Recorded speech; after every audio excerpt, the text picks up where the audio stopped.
Assalamualaikum warahmatullahi wabarakatuh. Perkenalkan, nama saya Nyoman Srianti dengan NIM K0024-101 dari kelompok A8. Jadi di video ini saya akan membuat laporan praktikum anatomi di blok 2.2 yaitu tentang kardiorespirasi pada bagian anatomi dari traktus respiratorius yang superior. Nah, oke, mulai. Untuk yang pertama itu ada os nasus. Jadi nasus sendiri itu adalah bagian yang terlihat dari luar yang menonjol dari wajah pada bagian anterior.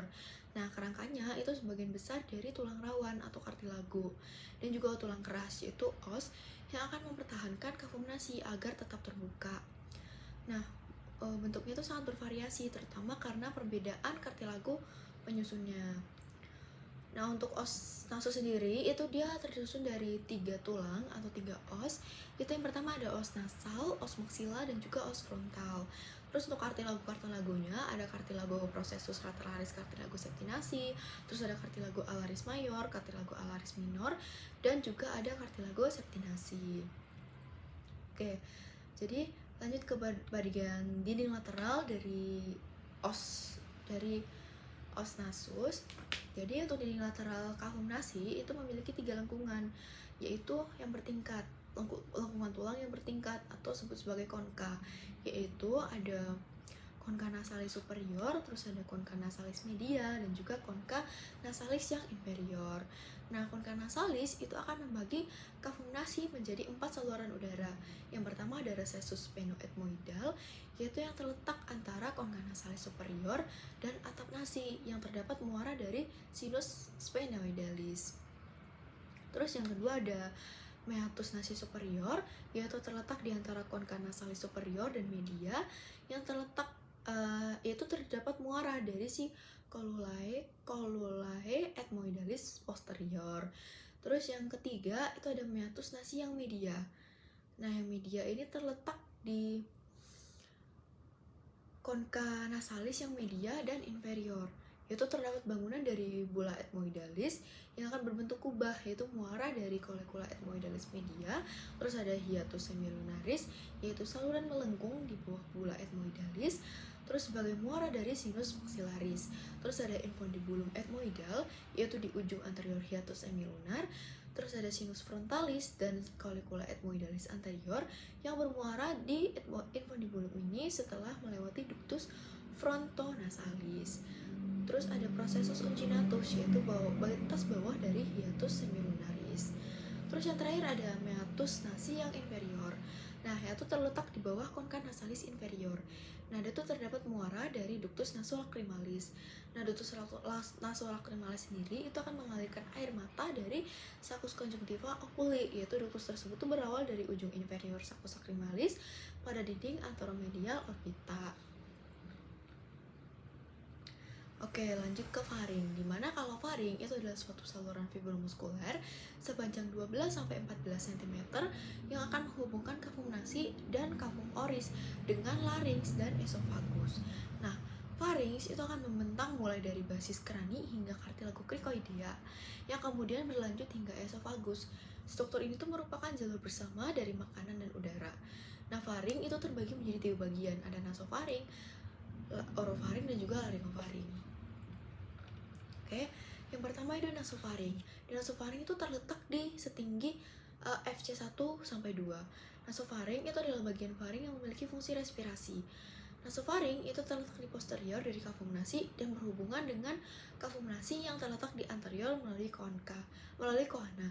Nah, berhubungan dengan telinga melalui tuba auditiva eustachi. Terus nasofaring itu tuh berlanjut ke bawah menjadi orofaring melalui isthmus pharyngeus atau hiatus nasopharyngeus. Nah, isthmus pharyngeus ini itu akan menutup pada saat menelan akibat peninggian dari palatomol pada saat konstriksi sphincter palatopharyngealis. Oke, yang kedua itu ada orofaring. Dimana kalau orofaring itu terletak setinggi FC2 sampai 3. Nah, orofaring itu adalah bagian dari faring yang berfungsi dalam proses pencernaan dan terletak di belakang dari kafum oris. Nah, orofaring itu dibatasi oleh palatum mol di bagian superior, lingua di bagian inferior, dan arcus palatoglossus dan arcus palatopharyngeus di bagian lateral. Orofaring sendiri akan membentang mulai dari palatum mol hingga bagian superior dari epiglottis. Pada saat menelan, isthmus fausum itu akan terbuka, palatumnya terelevasi, terus cavitas laringis akan menutup dan makanan bergerak mengarah ke esofagus. Seseorang tidak dapat bernafas saat menelan bersamaan karena pada saat menelan, saluran nafas tertutup pada dua sisi, yaitu isthmus pharyngeus dan juga laring. Oke, yang terakhir itu adalah laryngofaring. Nah, laryngofaring itu terletak di FC 3-5. Laryngofaring sendiri itu terletak di posterior dari laring. Laring itu membentang di batas superior epiglottis hingga batas inferior cartilago cricoidea, di mana laring menyempit dan bersambung dengan esofagus. Oke, di laryngofaring itu ada dua bangunan penting, yaitu ada fossa piriformis dan juga aditus laring. Kalau fossa piriformis itu dia adalah menampung benda tajam yang tertelan, sedangkan kalau benda tumpul itu akan ditampung oleh velicula epiglottica. Oke, selanjutnya ada laring. Dimana kalau laring ini adalah dia adalah bersambungan dengan faring, di mana di bagian superior dan trakea di bagian inferior. Laring terdiri dari kumpulan kartilago yang disambungkan oleh membrana fibroelastis.